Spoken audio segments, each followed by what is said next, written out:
చీరాల ప్రాంతపు ప్రఖ్యాత కుప్పడం చీరకు కేంద్ర ప్రభుత్వం జాతీయ పురస్కారం ప్రకటించడంతో చేనేత వర్గాల్లో ఉత్సాహం నెలకొంది. ఈ గౌరవాన్ని సాధించేందుకు కృషి చేసిన ఎమ్మెల్యే మద్దులూరి మాలకొండయ్యకు టీడీపీ నేతలు రామానగర్ చౌడేశ్వరి దేవాలయం వద్ద పాలాభిషేకం నిర్వహించారు.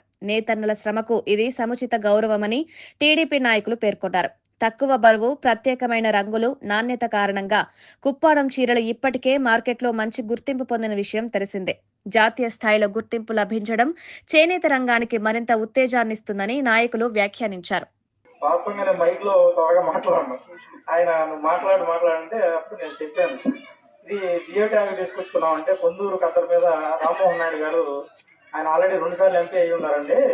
ఆయన 7 సంవత్సరాల పైన ఫైట్ చేశారు గట్టిగా. కానీ అక్కడ ఆ ప్రోడక్ట్ తయారవుతున్న అవ్వకపోయినా వాళ్ళు పెద్దలు చాలా కష్టపడి దాన్ని తయారు చేశారు.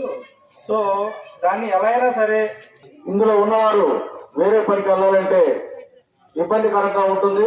కానీ ఈ మధ్య కొంతకాలంగా మరి 2021 నుంచి 2024 వరకు కూడా ఈ వృత్తి మీద చాలా ఇబ్బందులు పడి ఉన్నారు.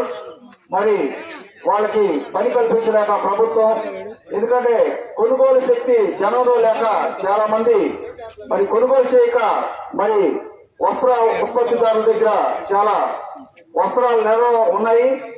ఆ పరిస్థితుల్లో మేము, మన కొండయ్య గారు, మన బుచ్చేశ్వరరావు గారు, మేము కొంతమంది టీం మరి తాడేపల్లిలో ఎమ్మెల్యే అయిన తర్వాత చేనేతల మీద ప్రత్యేక దృష్టి పెట్టి చేనేత కుప్పడం చీరకు జాతీయ అవార్డు తీసుకురావడం మనం అందరం ఆశించదగినటువంటి విషయం.